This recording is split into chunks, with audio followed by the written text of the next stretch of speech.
Start. You can submit questions through the live chat on YouTube. It's going to be under the video all the way at the bottom on mobile, or you'll have to be in portrait mode to be able to type, or on the side of the video or under the video, depending on your settings if you're watching on the computer. So far, I don't see any questions. John, if you want to start, if you have any questions, if you have any topics you think we should start by talking about, you can jump in. I mean, we can, generally, there's always a question on routing through a private road segment and whether it'll allow you to route through that, and we can clarify that a little bit in this live chat. Routing through private roads. All right, so let's talk about routing through private roads for a minute. Routing through private roads, like all roads, are penalized. Like all traffic, all the routing control that we have falls into one of two broad categories. We have things that are allowed and not allowed, and then we have things that are penalized. Right? So, for example, going through a red arrow or down a one-way street is just something that the server knows is absolutely not allowed. So it doesn't come up, it's not given to the server as an option, and the server just ignores. If that's your only way to get from point A to point B, you will not get a route from point A to point B. The other option is penalties. And this is where most of Waze routing comes into play. Most of the preferences and the control that we exert on the routing server is done through penalties. And the way we can explain that very simply is if we want to get from point A to point B, and the server comes up with 5 different possible ways of making that happen, it's going to assign an ETA to each of those options. And let's say we're talking about 5 minutes, 7 minutes, 8 minutes, another 8 minutes, and 9 minutes for each of these pathways. But now the 5-minute pathway has a private route, a private road segment on there. And that might have a penalty of, let's just throw out a number that, no, I'm not going to give any actual numbers because those are all confidential. And this is public, and it's going to be available on YouTube for people to watch later, so we got to be careful with what we mention. So individual specific numbers are confidential, and we're not allowed to share them. That's something that the champs are aware of, and they also can change as needed by the routing developers when they see changes are necessary to keep things running. So we don't share those numbers, A, because they're confidential, and B, because they're likely to change and not necessarily stable. But let's say 3-hour penalty for a private road segment, just for argument's sake. And there's a private road segment on that first route. So now the server is going to assign that ETA as 5 minutes plus 3 hours, which is faster than the 7 minutes it would take for the second route. The second route might have some big detour prevention on it with a half-hour penalty. So now that becomes 37 minutes, which is considered faster than the third route, which was 8 minutes. So now when it has to pick a route to give to the client, it's going to send that 8-minute route as the first choice. Even though there's a 5-minute route and a 7-minute route, which are faster, those have penalties on them, which made them seem like they were longer.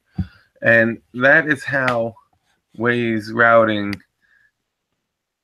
works to control and manipulate what is presented to you as a client.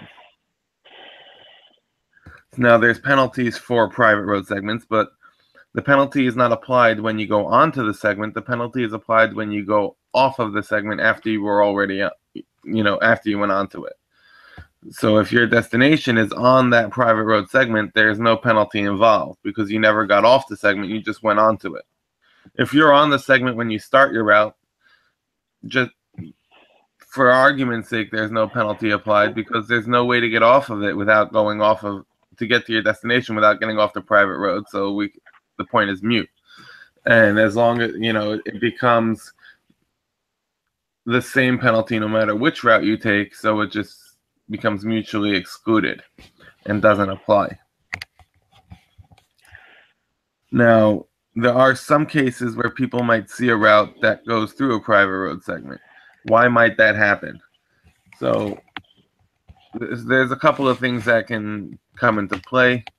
One is that if for whatever reason that becomes the best viable option to the server. For example, there's two ways to get from point A to point B. One has a private road segment on it, the other one has a closure. The closure becomes impassable to the server. The private road segment is just the penalty. It's going to take the private road segment. We have a known problem with private installations. So because the only way to get into a private installation is through private road segments, every possible path is going to have private road segments on them, and therefore you start to get these equal penalties on different options.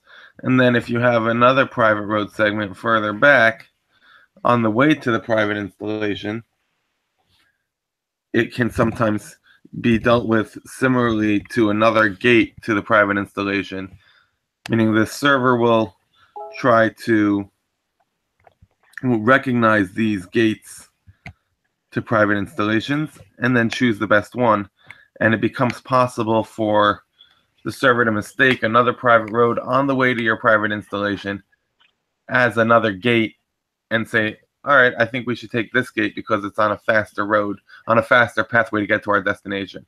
So if your destination is inside a private installation marked in Waze as such, it's possible, depending on traffic conditions and congestion and what alternate paths you have available to you, that you will be routed over private segments under certain conditions because the routing server might mistake it for another gate to the installation. That's something that we're working on fixing. It's something that is part of, an overall overhaul of the whole private installation setup, but that's not something that's going to change today or tomorrow. It's something that, as a group, we're thinking about. We're aware of the situation. We've taken steps to mitigate it so it doesn't happen nearly as often as it used to. We are aware that it still does happen in some cases. We're trying to make the servers more aware of it so that they can make better choices. And then the long-term goal is to rethink the entire way we do private installations so that they're more apparent to the server. But that's not something that we're doing now. Not yet. It's not ready. It's something that we're thinking about, we're aware of, and we are working to make it better in the long term. Let's see if we have, going back to the comments. See if there was any comments about this.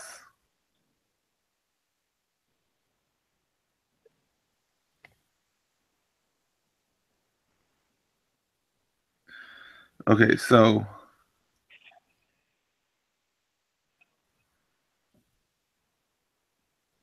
any questions about this private road routing before we move on to the next topic? I see the next topic here being about residential place points.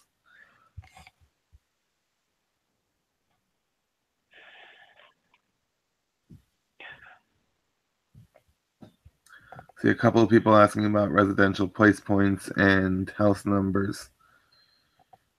We can go into that briefly next.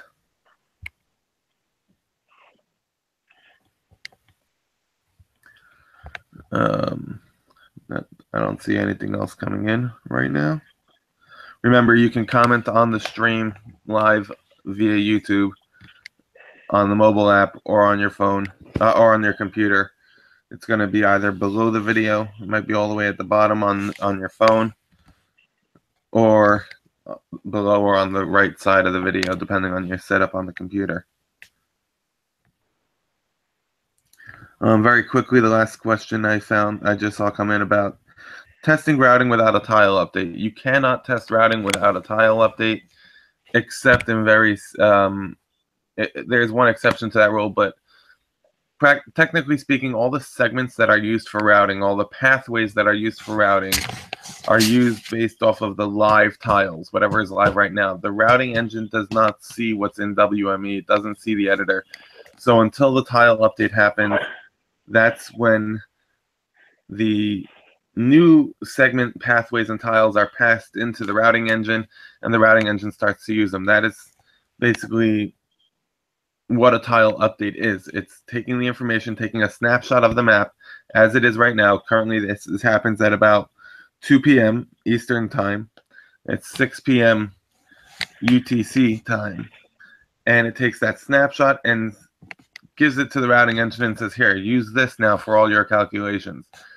It also generates the images that are then sent to the client for the graphic visual map, and on a separate schedule, live map images are generated, which is why you'll currently see, for example, that the images on live map don't match the routing on live map, because the images being generated is one part of the process.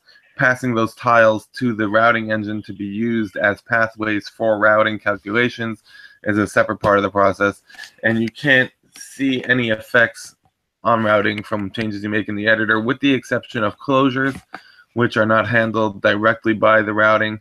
It's a separate system that comes in place on top and basically just tells the routing which segments to avoid.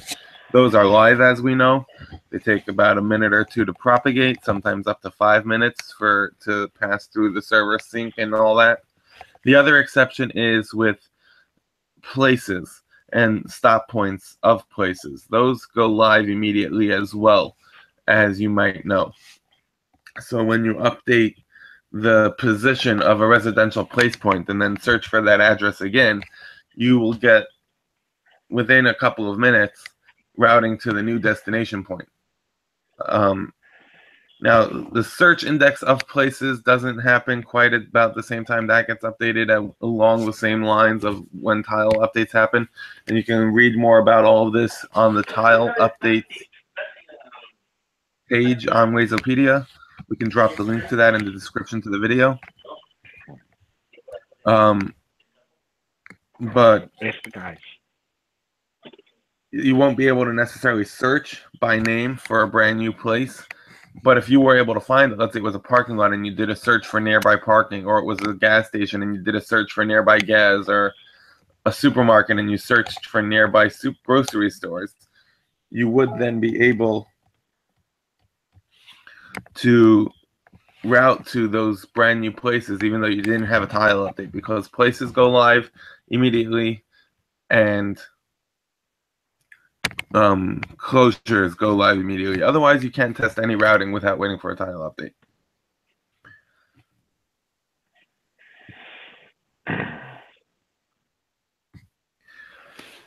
Now, currently, someone did mention to me privately a question of gates, and we're talking about the private installations and gates and compounding penalties. So penalties do compound on Waze. So if you have a private road and then you have further down the road, you have a toll and you have avoid tolls on, and you might have some detour prevention further down the pathway. All of these things are handled individually, and they can all compound to choose one pathway over another, or to deviate from a pathway. When I say penalties do compound, if you have a string of 3 private road segments back to back connected consecutively, that doesn't mean you have 3 penalties, because the penalty only happens when you go from a private road segment to a not private road segment. So if you went from private back to street, that's where your penalty happens. Going from one private segment to another private segment is not penalized.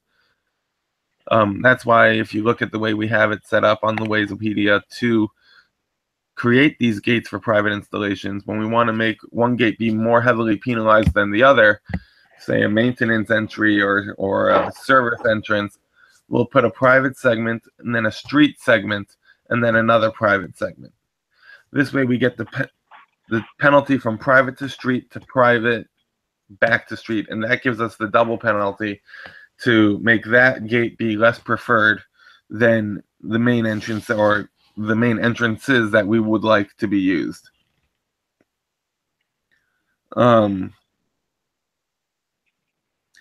Currently, that is our guidance. That is how we set these up today. There is talk about changing that in the future, but if we do, it'll be an overarching project to change the way the routing server recognizes these things. It's something that has to be done closely with staff, together with the developers, to come up with an overall system for how to deal with these. And it's in discussion, it's on the table, but it's not something that as editors we need to be concerned with for the foreseeable future. For now, I would say follow the guidance that's in Wazopedia. It works to the best of our ability, and it's the best thing we can do for now. Thank you. So let's go back to residential place points. Now, we started talking about this a bit with the tile updates. And let me see if I can get a couple of links up on the video as well, so you guys will be able to see. Just gotta get the chat open so I can start posting some links in there myself. Or it looks like we have a few questions about residential place points and house numbers. Right, so we're gonna get into residential place points right now. So as we know, when you search for an address on Waze, it looks at several different sources to try to find where that address is. The first place it's going to look is at residential place points. The next place it's going to look is at confirmed house numbers that have been edited or moved or nudged or however you want to refer to them. They've been touched by an editor, and they're not just an import. And the way that you can tell if a house number has been touched by an editor is whether an editor's name appears in the top left corner of WME in the house number interface when you go and try to click on that specific house number. I'm going to get the editor up here in a second. I'll show you exactly what we're talking about. So that's the second preference. The third preference for a house number, if there's no Waze RPP and there is no confirmed house number in the editor, is going to be to look for Google. And this is in the US. Waze is linked to Google as a third-party resource for several things, one of them being address searches. So you'll get the search from Google. The next place, if Google doesn't have that address, and when I say Google doesn't have that address, I mean Google doesn't return a result for that address. So even though the address may not exist in Google at all, if Google is willing to interpolate that address and generate a result, it'll send that result back to Waze, and that'll be used. And that may be a mile away from where the address actually should be, if Google is automatically generating that with interpolation or some other algorithm that it uses. If there's no result back from Google for that address, Waze will then go back to unconfirmed or imported house numbers that are in Waze. And if we don't have an imported house number and there's no results on Google or other third-party resources that Waze is tapping into, and there's no residential place point, then you're not going to be able to find the address. What sometimes will happen is there might be a non-residential place point that has the address listed as the name of the place point. This happens a lot when people try to take pictures of their house through the client and add it as a place, but don't put down that it's a residential place, and they put the name of the place as the address of the place as the name, and those can come up in search because it'll match what you're typing as the address, even though it's looking at the name field of the place, and give that to you as a result, which might also be in the wrong location. So when you're looking to fix routing to residential places, you want to keep in mind to look for regular places that might have that as a name. Now, where does the routing terminate? So residential place point routing should terminate at the closest segment to the point. So now, if we look at this segment right here and we open up the housing number interface, of course, it doesn't want to work right now.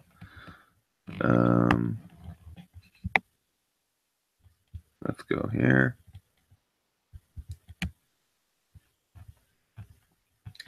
And edit the house number. There we go. See if there are any addresses on this block.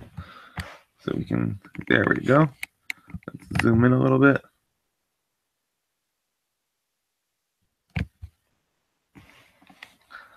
So we can edit them.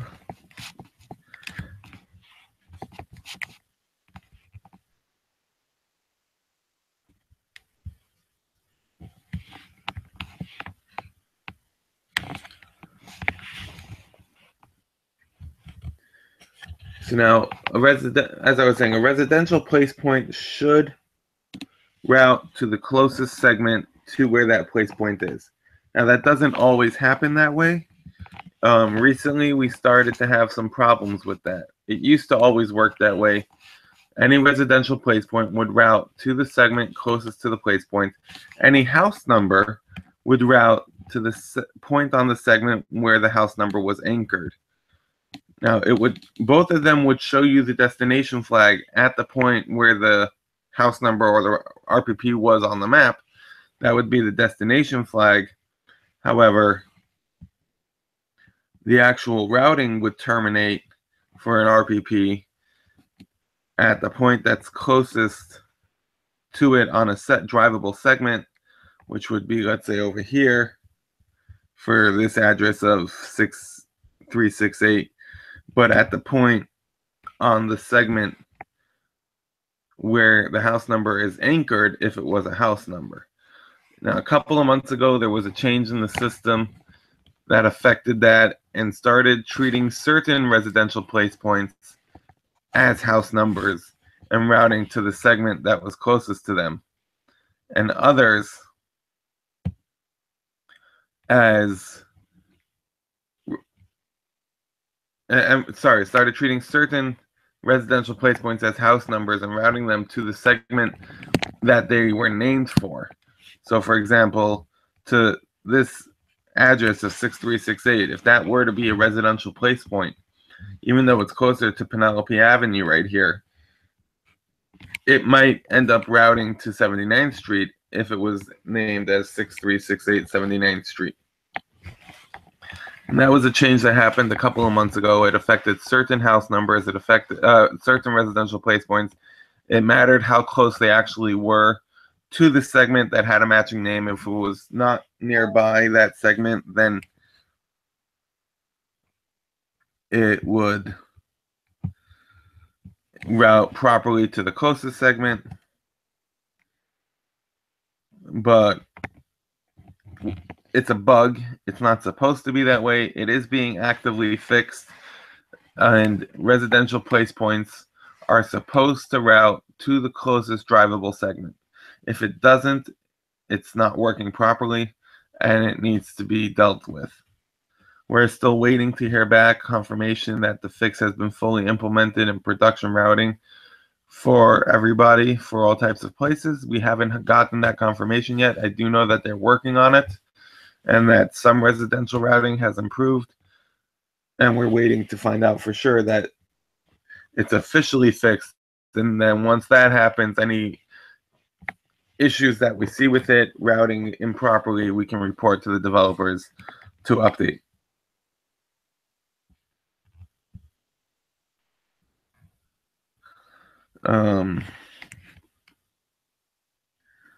Do we have, I see we lost John. Let me get John back in here.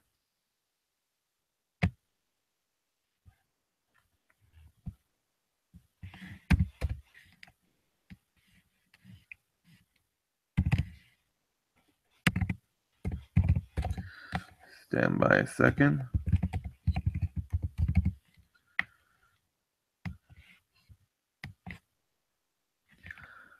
Okay. John should be joining us back momentarily.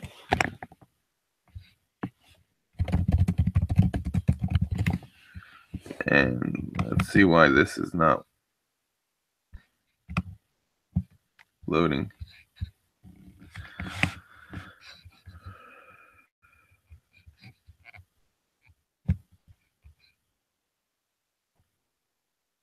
See if we can get this to load properly.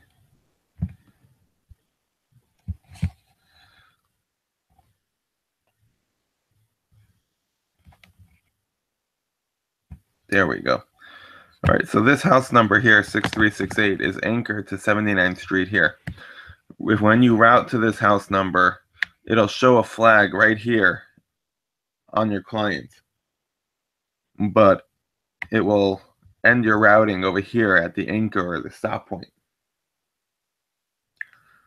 However, if I have, and you can see that this house number was confirmed, it was edited at some point last by John S. Ninja 58. You can see that up here in the top left corner.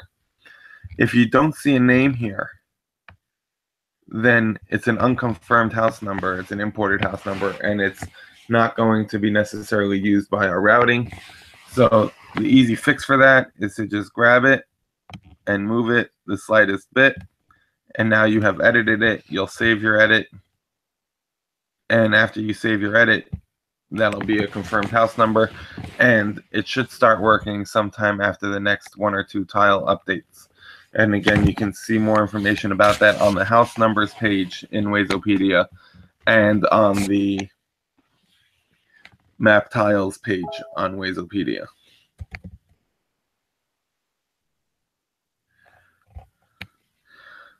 Now let's see if we can get just to visualize if there are any residential places nearby.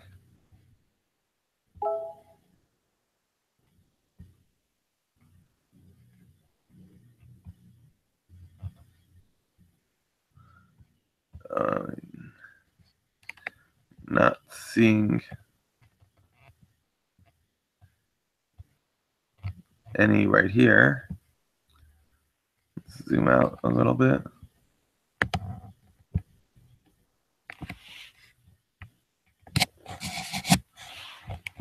And we got a residential point right here. Here's another interesting thing to look for. This residential place point, if you see the name of it, 6459 Dry Harbor, that tells me that it's not going to route properly. It's not going to be easily found in search.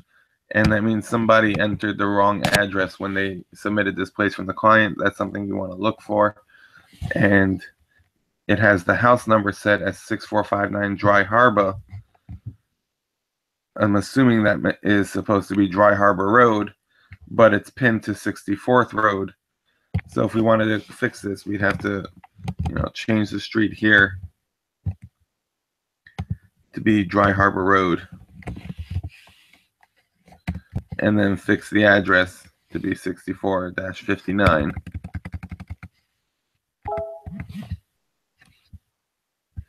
And now you can see, even though this was supposed to be on 64th Road, the closest segment is on Dry Harbor Road, and that's where it would route to. However, with the bug, it may have routed to 64th Road since it's not that far away.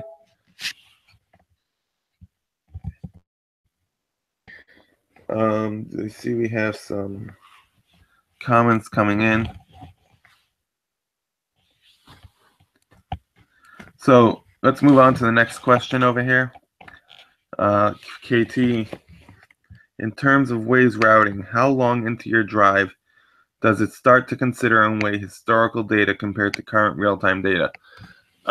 So it's not about how long into your drive this happens. This happens, I mean, if you're talking about hours away, you're going on a really long drive, it's obviously not going to look at the real-time traffic on a segment that's 4 hours away from you, because that traffic will change before you get there. So there is a threshold at which point the historical data takes much more preference and precedence over current real-time traffic, and vice versa. And if you're approaching a road in 5 minutes that's normally clear but today is congested, we're going to use the real-time data more than we're going to use the historical data. It's all mixed together and meshed using a very complicated algorithm to determine the predicted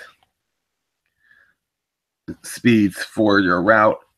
Where exactly that happens along your route is not something that we can share. It's not something that we even know precisely. And it's not something that necessarily is stable and stays the same. But suffice it to say that that would be a long drive. It wouldn't be your short trip to the grocery store or your 30-minute commute to work, most likely. Giving an example, that traffic will tend to build up along the freeway in 35 minutes, but currently there is no traffic. With Waze, way more the current road conditions or the historical heavy buildup. So this is a comment that I hear not uncommonly from people. I commute to work every day. It's an hour and a half for me to get to work. When I leave my house, the highway is clear. The freeway is clear. But when I get to the freeway is going to be jammed. Let's say I leave my house at 8 o'clock, and by 8:30, the freeway jams up. It takes me half an hour to get there. So by the time I get there, it's jammed. But when I leave my house, it's clear. And then my ETA goes up as traffic starts building on the freeway, because it starts to see that jam building up. And then my ETA is always wrong. Every day I get to work 20 minutes after my ETA initially said I would get to work, or something along those lines. It's the same place, it's the same time every day at 8:30. The freeway gets congested. If this is something that you are experiencing, we can submit this to Waze. It's very hard to nail down. It's very hard to diagnose without specific examples. If you would set your client to debug mode, and the way you do that is you do a search as if you're searching for an address. You type in 2 #2, and that'll toggle debug mode on or off.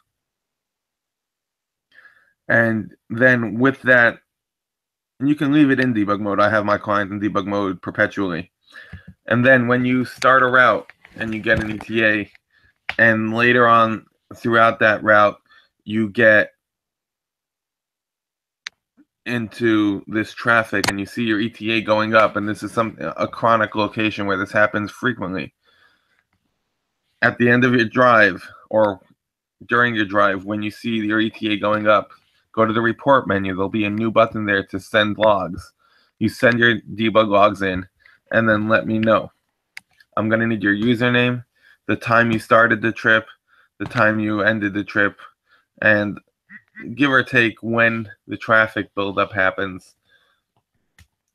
And I can send I can send that information to the developers who are handling the routing, and they can look up your logs in the system and try to figure out where their algorithm is going wrong and not recognizing that traffic buildup, because the system is designed that it should recognize that buildup. If every day the freeway gets congested at 8:30 and you leave your house at 8 and you're going to get to the freeway at 8:30, we know that based on your ETAs that you should arrive at the freeway at 8:30, and that the freeway historically is congested at 8:30. That is something that is supposed to be taken into consideration, and if it's not working properly, we need to investigate it on a case-by-case basis to hopefully figure out where the bug is in the system. So our next question is, why will Waze sometimes give a right turn plus a U-turn instead of a left turn? So this is basically something we call a small detour.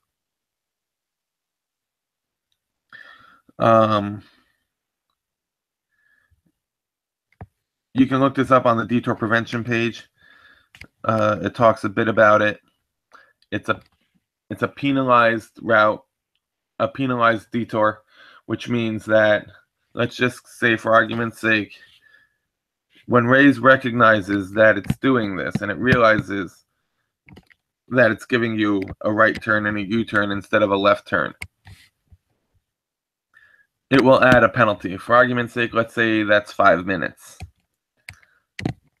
If doing that saves you 5 minutes and 1 second, it'll still recommend it, because now that penalty is overridden by the actual time savings. So, assuming that Waze can recognize that you are being given this detour,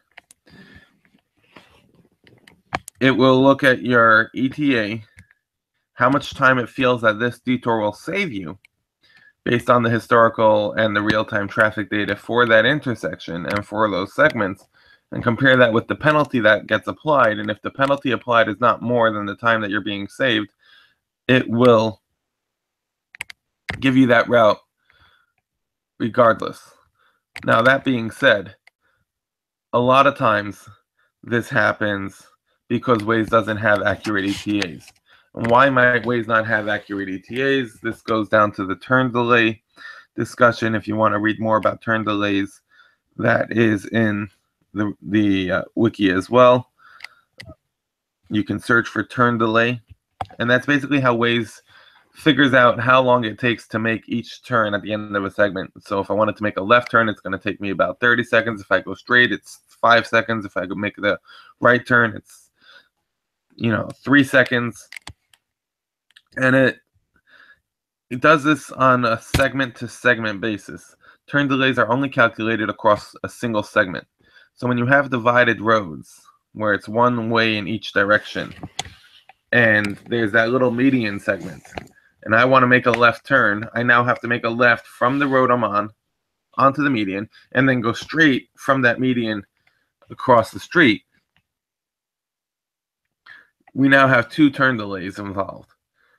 And depending on where traffic builds up making that turn, all of the delay information may end up on one segment, and then that little small segment, which is carrying straight through traffic as well as the turning traffic, may end up having polluted results, where some of the people who are turning have their ETA on there mixed with some of the people who are going straight, giving you artificial readings of how long specific maneuvers or movements are taking.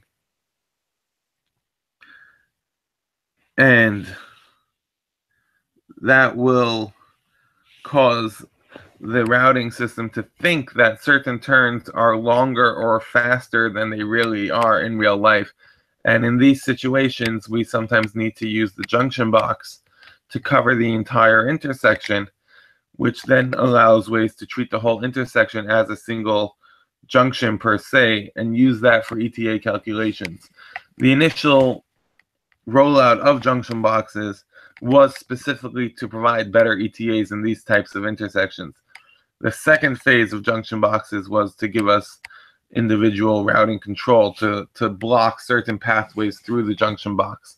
But the first and foremost function of the junction box was specifically to address ETAs on these H or hash intersections on divided roads with little median segments, which negatively affect our ETA calculations. And another reason, not the intersection design, but anytime you have a small segment just before an intersection or just before a turn, and the traffic buildup is longer than that small segment typically. So if you have traffic that normally backs up 500 feet from an intersection, but you have a junction node 300 feet or 200 feet from the intersection because you have a parking lot entrance or a gas station or a speed limit change or whatever the case may be, those can sometimes affect the routing calculations for those left turns and going straight and whatnot, and give false readings to the to the individual turns, making these detours seem more preferable.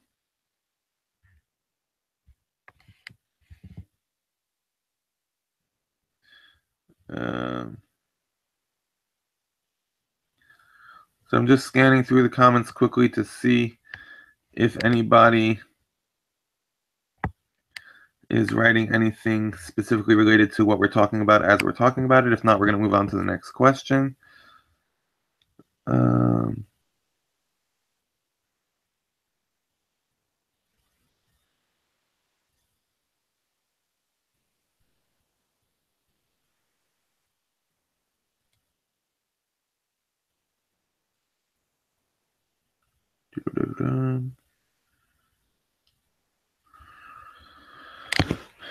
Okay.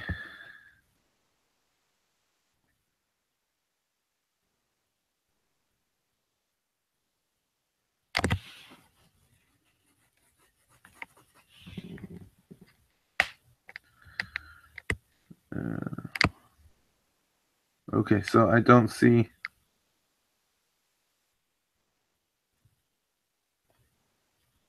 Going back to the RPPs for a second, I see that somebody asked a question. Why are we using RPPs if we can confirm house numbers? And the answer is that RPPs are beneficial for two reasons. The first reason is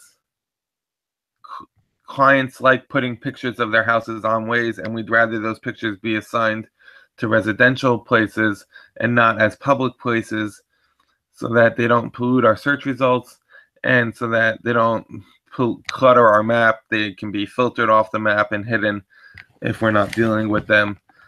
So it gives that outlet for clients who want to add 1 million pictures of their houses to do so and to not affect routing for everybody else and to not make the map unusable.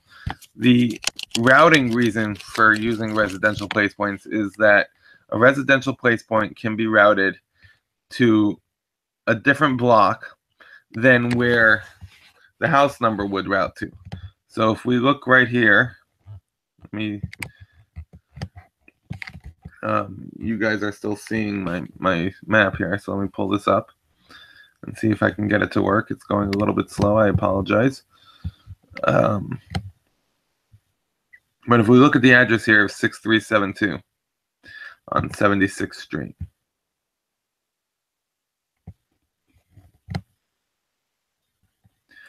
and this is,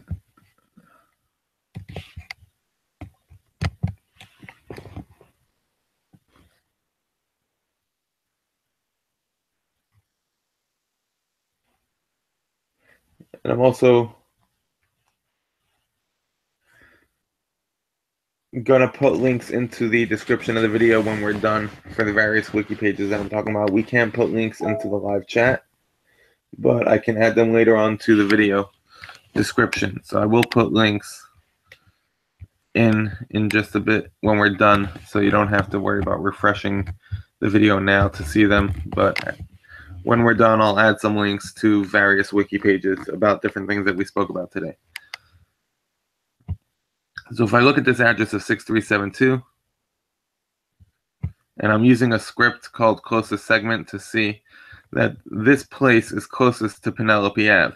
So the routing for this residential place should take me to Penelope Ave, which is very useful for houses that have entrances on the other, on the side of the house, or buildings that are accessed from a different block than where their actual address is. The residential place point can take routing here to this side street. Whereas if it were to be a house number, it would be anchored to 76th Street. So 6372 is right here. And if I route to this as a house number, it would have been anchored right here and take me to the address on 76th Street. Now, the actual proper routing for this place is on 76th Street. However, this residential place point is going to be preferred, A, because it's a residential place point, and B, because if we look at this house number and we look up in the top left corner, there is no last edited by. This house number has not been edited. and has not been confirmed. So what I'm first going to do is try to confirm this house number by moving it just a drop. That's all it takes. I can hit my little check mark to save it. And now when we look at it again, now there's a problem because it doesn't line up properly with the houses across the street. So let's see if we can fix that without having to fix all the houses on this block right here in the video.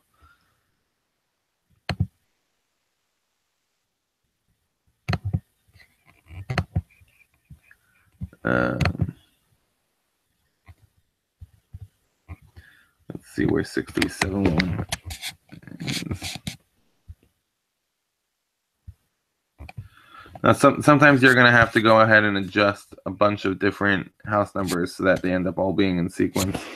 Sometimes you can just play with it a little bit and get it to work. If not, I'm just going to force it so you could see what we're talking about.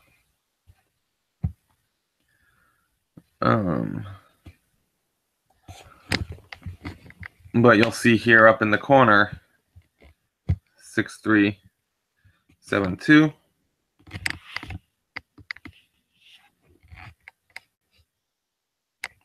Now it says last edited by me, and that's how we know that it's a confirmed house number. However, I'm going to get rid of it because we have the RPP. We don't need it.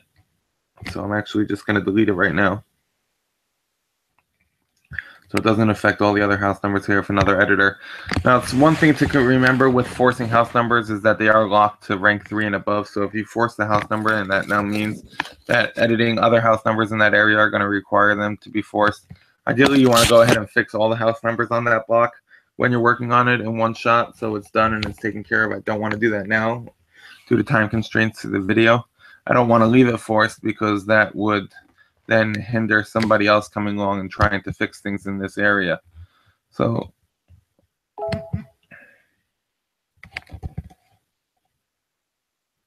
sorry, I think someone mentioned I've been corrected. You can force house numbers at rank 2. That is a change that we made, and I forgot. But now this residential place point would be routing to Penelope Ave when really it should be routing over here for 6372. And that is why we would use a residential place point if we're doing it as editors.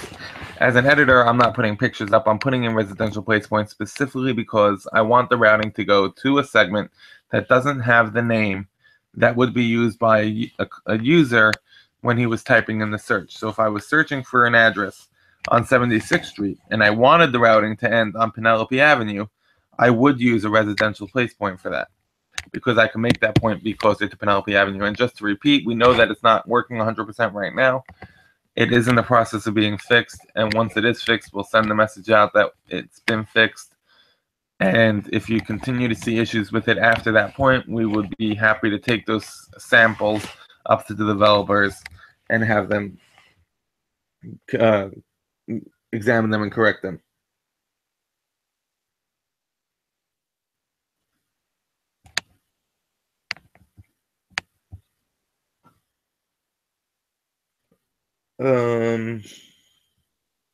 James, you're talking about the...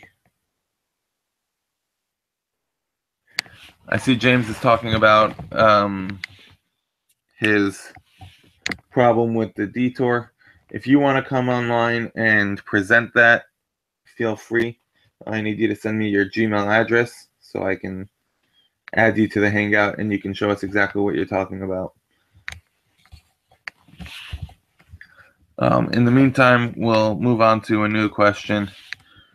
Can you show a typical example where route speeds were used to tweak a specific segment that otherwise was valid and solved correctly? From Buckeye Mondo. I'm not sure I understand what you're asking.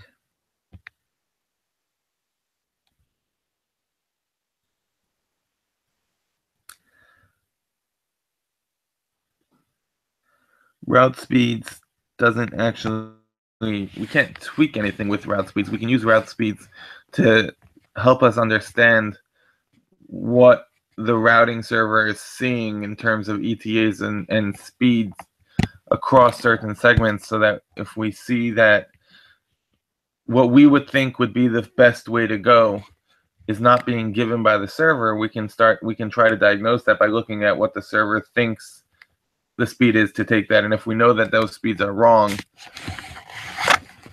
definitively, we can start to try to look at why the server is getting the wrong information. Is it a GPS error issue? Is it a turn delay issue? Is it something that needs to have a junction box? Is it something that where the segments are not aligned properly, or some other aspect, and try to work around figuring out why the wrong speeds are being assigned to those segments and how to get that to work better.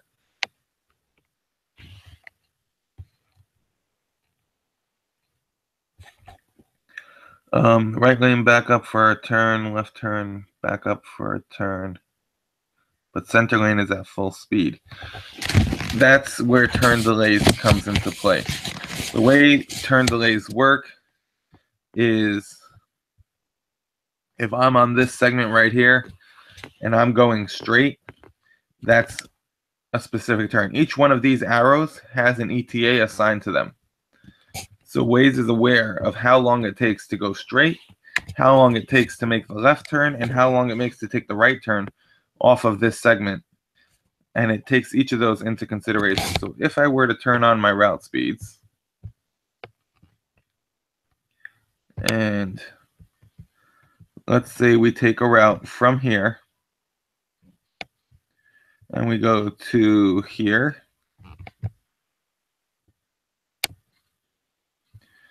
and we'll see that this segment here is now giving me a 15-second estimated travel time to cross this segment.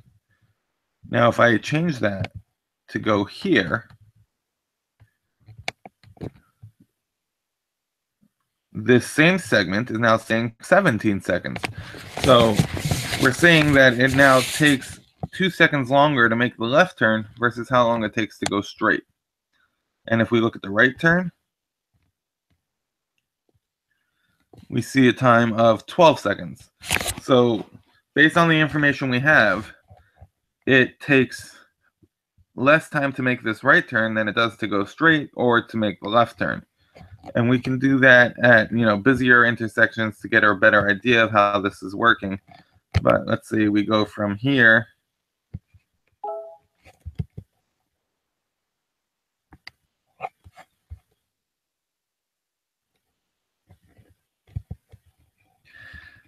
to the other side of this minor highway over here, and we'll look at this little segment here, and we see 32 seconds. Now, if we were to make that as a right turn, that little segment is 47 seconds. So now that tells me that people making the right turn typically wait a little bit longer than people who are going straight. So that might be because there's only one right turn lane or whatever the case may be, and 15 seconds for people making the left turn. So according to this information, people who make the left turn here actually go faster on average than people who go straight and people who go right. Oh, that makes more sense. 46 seconds for the right turn. 31 seconds for going straight, and let's see if it recalculates, 15 seconds to go left. So what we typically expect is that going straight is the fastest, going right is going to be a little bit slower because you got to get into the right lane. So on a multi-lane road, that might take a little bit, you might have less flow rate for the right turn, and then going left takes longer because you got to deal with oncoming traffic on a two-way road. However, in this case, going left is going faster, and sometimes the reason that might be is because you have a left turn only light, which means that the people going left can turn left at any time that the light is green, plus they have a dedicated time that they can only turn left, which means that overall, if you factor in the time that the light is red and the time that the light is green, that's our turn delays factor in those red light weights as well, and then average them all out. If there were a left turning light here, it would explain what's going on. But I was going to look at Street View, but the Street View here hasn't even loaded yet, but I see it's from 2013, so I'm not even going to bother, because that's way more than enough time, 4 years in the city of New York, for them to have changed the intersection and put new traffic lights and no turn signs and all that. So it wouldn't even be accurate. But we're getting close to an hour since we started, so we're going to start wrapping up. I have a couple more minutes if people want to stick around. I want to see if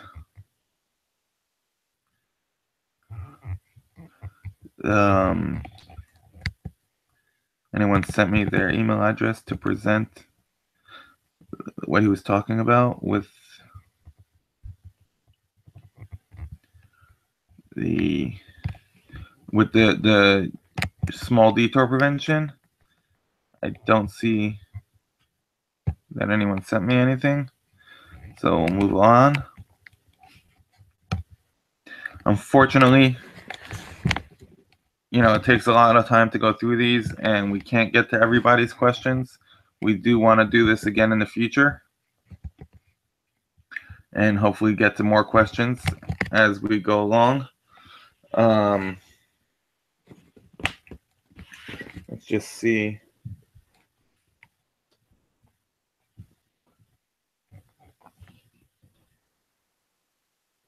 I see Brian commented exactly what I was talking about as well with the left turn lane.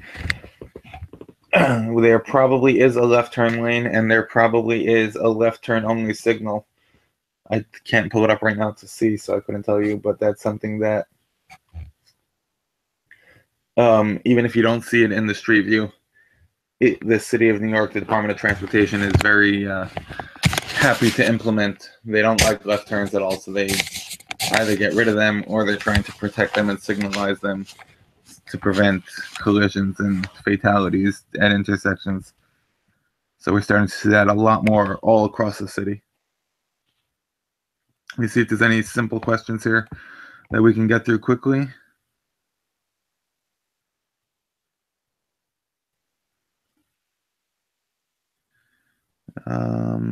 And then we're going to call it quits for today, and we will schedule another one of these at some point in the future and a hangout near you.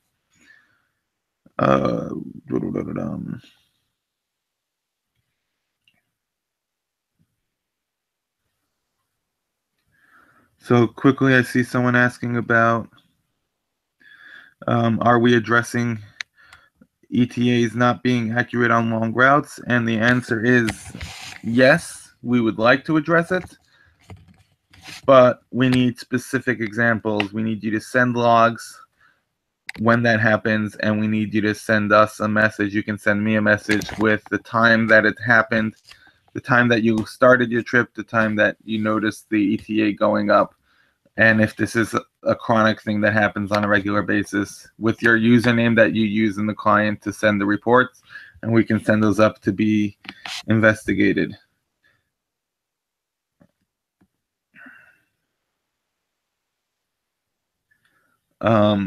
Someone is asking about using historical data from last year for a bridge, Chesapeake Bay Bridge, that experiences dramatic change for summer vacations.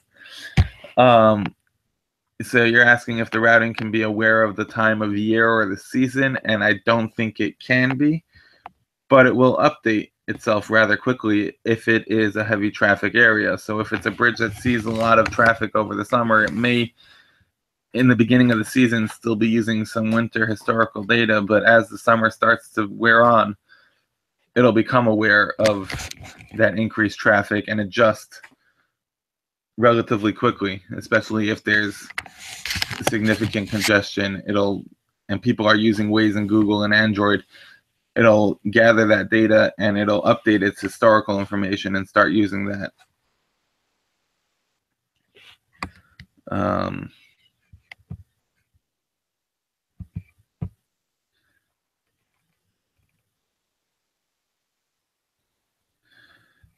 Not sure what's going on over here with my video. Can you all still hear me? Because my computer is just acting a little weird. I think we are still live. Yes, okay. Any more quick questions before we wrap it up?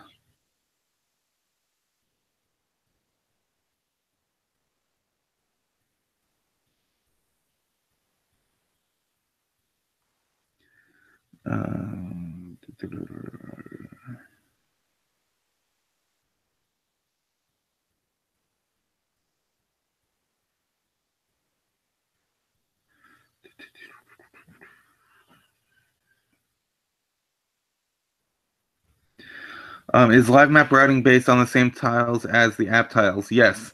Like I said, there are routing tiles, and then there are the images that are displayed on as the map. The live map images are delayed. The routing is the same for everyone. The client images get updated at the same time that the tiles get built, which are used, and those are the tiles that are used for routing in live map as well, even though the live map images do not get updated as well. That comes from Jay Wazen. There's a bit of talk about the private installations. You can see more about the gates and the recommendations for that in the private installations page from Wazopedia. I'm going to drop those links into the description of this video after we finish. James Arthur.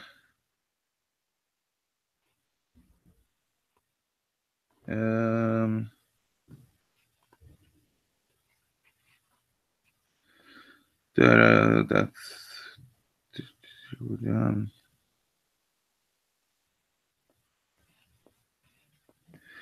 Google address does not exist on a street. Coming from David Cherry, on a street that does. And Waze drops you in the geographic center of the street. That is Google interpolating and generating that address. Google saying, sure, we'll give you a location for that address. We don't know where that house number is, but we're going to say this is the right street you want and send you to that street. And that will take preference over an imported or unconfirmed Waze house number.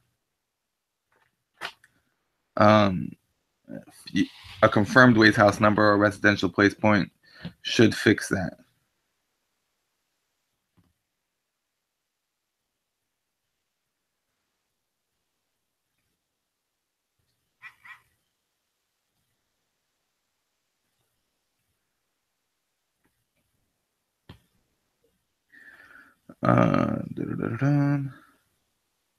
Brian, I see, mentioned a fix for searching for locations outside city limits, but the address is still that city. So sometimes the search algorithm, when you're searching for house numbers, is not going to recognize a segment if it's too far away from where it should be, if it doesn't have a matching name or city name.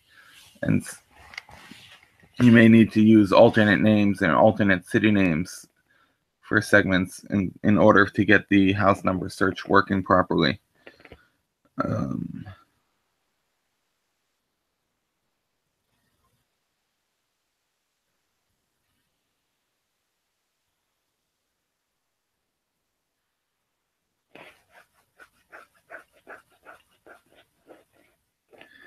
So if you might want to change the city on the address on the segment first, and then fix the house number or the residential place point that way.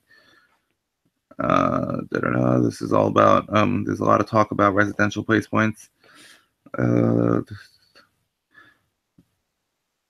I did see mention about the issue with a specific residential place point that was routing differently on certain phones, Android versus iOS and whatnot.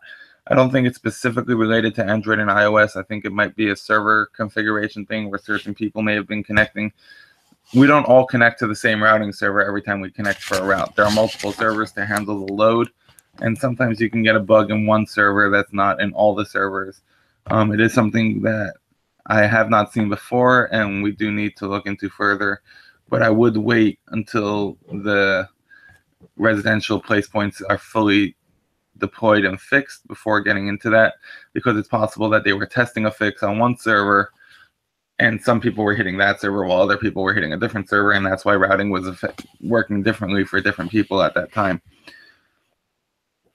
I wouldn't investigate it too much right now, because we know that they're working on the residential place point routing, trying to fix the bugs that they have with it.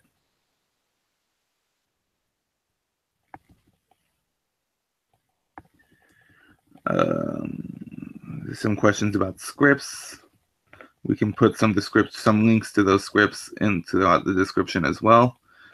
If anybody has any links that they feel should be added to the description of the video, please feel free to send those to me via PM in the forum or on Google Hangouts, and I'll add them in. What causes the app to sometimes app if you are in traffic when stopped at a traffic light but not at other times? There is some filtering done in the app that to check if you're near an intersection,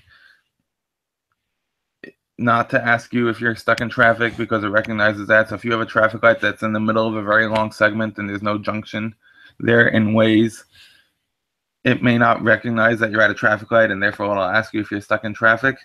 This question is coming from ANT1308. Sometimes when there is a junction there, it'll still ask you. It's a function of that filtering that's being done in the client, when and when not to pop up that question. I don't think it's something that it also has to do with, the average flow.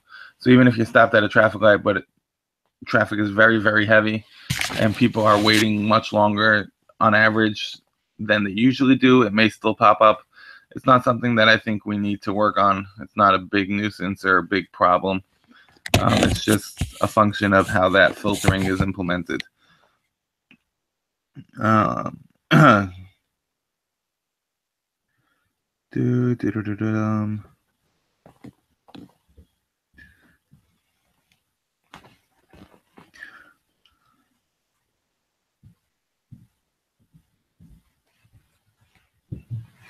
Brian Curtis, if a reroute would only save me 2 to 4 minutes, I don't necessarily want to get off the main highway. I'd love to see a setting to set a time saved before a reroute happens, for reroutes only. This is something that we actually have discussed many times with the developers.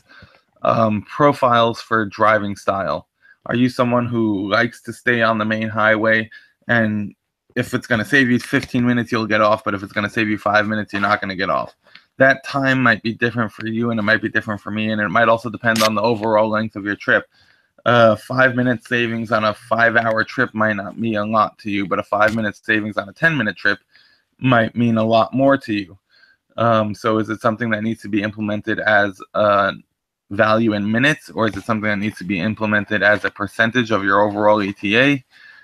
How is it going to be implemented? Is it something that's going to be a distinct user setting, or is it something that will be implemented as algorithmically with the routing engine identifying how often you ignore such little detours based on how much time they save and assigning you a profile on the back end? These are all things that have to be discussed and researched and determined what's the best option that gives the best flexibility for us, for the power users, the guys who are willing to dive deep into the settings and make these fine-tune adjustments, while at the same time not overcomplicating things for the casual users, the people who just want to turn it on, type in a destination, and go, and they want it to work, and they don't want to be involved in settings and features and configurations. We need to be simple and clean for the vast majority of our users. At the same time, we as the power users want to have all this flexibility and control. We don't have those options now. It is something that is being considered on the roadmap long term. And it's something that we're aware of, that different people have different styles, and we take that into account. That being said, we have other implementations like big detour prevention, which is designed to prevent you from being routed off of a highway and back onto that same highway just to save a couple of minutes. We have things in place to identify and single out these issues and then not prefer them and not necessarily route you those ways. But currently they're applied to everybody, and big detour prevention can be pretty complex, and it needs a specific set of criteria in order for it to work, because we don't want to just be penalizing all sorts of routes. And therefore, let me just put it this way: the main focus, the main mission of Waze is to get you to your destination as fast as possible, safely, and therefore, we really do that. That is the strong point of our routing, is that it will make these shortcuts, and it will take you off the highway, and it will take you down the side streets and get you to where you want to go faster. And we don't want to neuter that. We don't want to take away that capability in total. And therefore, we have to be very careful where we force the routing to do what we want and what we feel is best. So the short answer is it's something that's being looked at. The long answer is that it's going to be pretty complex to implement properly anyway.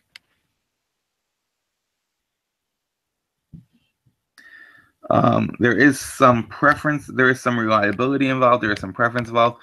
There is the option, though, when you get a route, of looking for other routes, by tapping up from the bottom and searching for alternate routes and seeing if one of those is more preferable to you to take in, and you would like it better, and you can see what the time savings are between those options and make that decision on your own.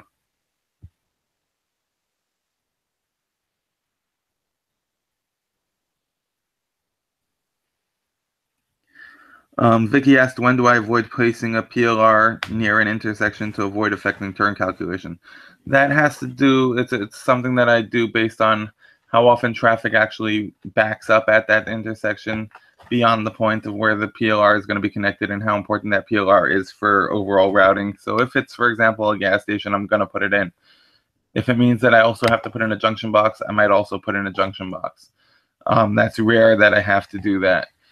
If it's, if it's for parking, for an actual parking area, I'm going to put it in, because that also affects our ETA calculations. People driving into the parking lot when there's no PLR there and then stopping and leaving Waze running in their car are artificially slowing down traffic on the main road. So I'm going to add that parking lot anytime that there's actual parking going on in some parking area. It's really, you got to look at all the factors and decide on it. What's the best option to accurately reflect ETAs and to provide the best routing and navigation to the end user. Ultimately, we want to give the proper directions to our users, and if that's where a road connects, that's where the road connects, and we have to put it in. And if we then have to take other actions to mitigate effects, we'll have to do that.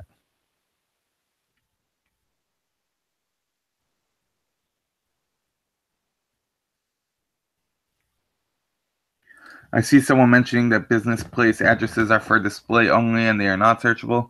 That is something that we would like to become searchable in the future, but currently they are not searchable.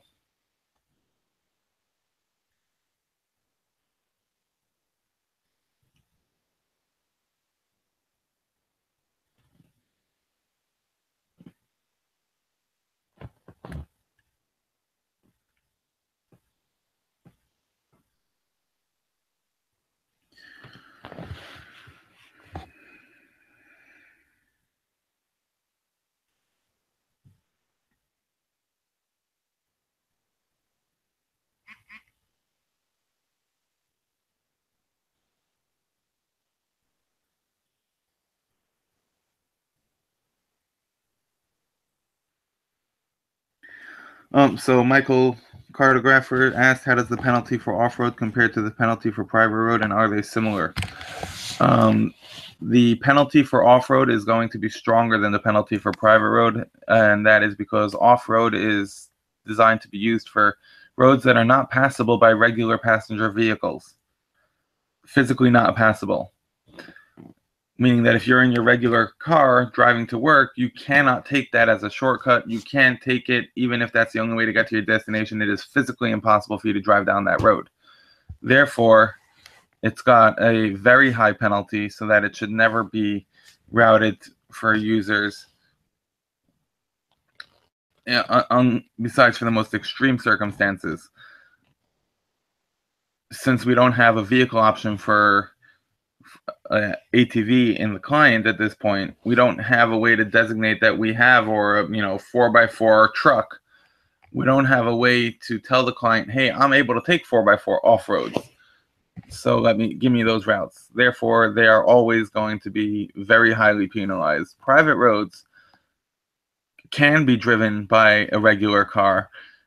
They're just restricted to certain users. So if your destination requires you to go through that private road, we assume that you have the right to use that private road, and therefore the penalty has to be much lower so that it at least is given as an option in those cases where it's needed to get into private installations and whatnot to get to your destination. Exact times, of course, we can't share, but I can say that off-road is going to be a higher penalty than private road. Now, the unpaved attribute is separate, and that is not as highly penalized as off-road. That's your gravel roads, your dirt roads that can be driven on by cars, but they're not paved. And those are going to be penalized to users only who select to avoid the dirt roads in the client, and that penalty will be less than off-road.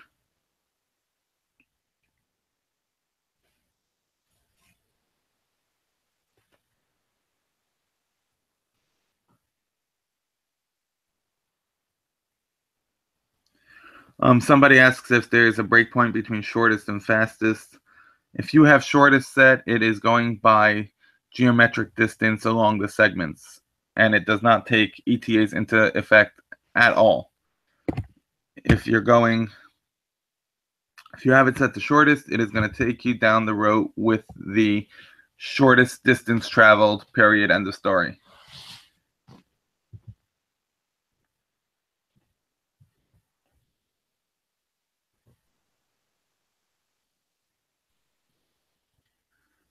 And the reason that the shortest is there for in certain areas, the taxi lobby was very strong.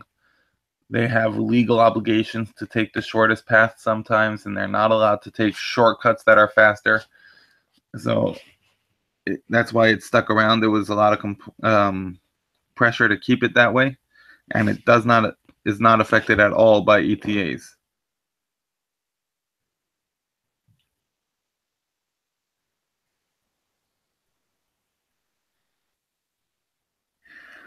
Dude 463 asked a question about routing ETAs on ferry lines, and the answer is yes, we can do something about routing ETAs on ferry lines. If there is a specific ferry now ferry lines are not given the ETAs, there are times assigned to the segments approaching the ferries, and those, if the ferry runs on a fixed schedule, those should work based on those times. So around the time when the ferry boards, the segment for the loading ramp of the ferry should show traffic moving freely, or moving much faster than during the waiting times, where it'll show congestion and waiting, and that should factor in based on the schedule of the ferry. If the ferry is on a not on a fixed schedule, if it just comes and goes as it makes it, then the loading ramps historical traffic data will show the average time it would take a person from when they arrive to the ferry until they get onto the ferry, how long that time is. The actual time for the ferry segments, using the ferry road type in Waze to get from this side of the ferry to the other dock, is using a fixed speed. It is not looking at the actual recorded speeds of the ferry. We understand that some people turn ways off on the ferry. We understand that, and the ferry doesn't usually have to deal with traffic. They have a fixed path that they go through. So the ferries are set to an assigned fixed speed that is set in the server, that is not based on detected traffic speeds. And therefore,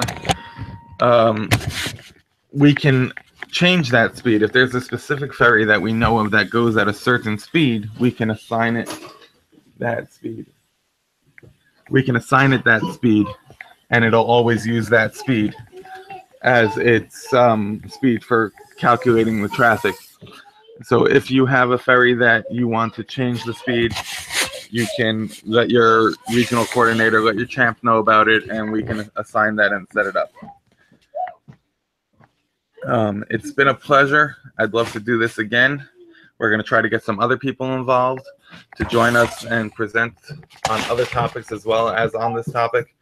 I do have to go, and this will be continued. Thank you, everyone, for joining. I'm going to leave it running so that we can keep communicating in the comments for a little bit in the live chat, and then I will shut the video off in a couple of minutes. We've now gone for an hour and a half, and I hope everybody was able to gain something from this.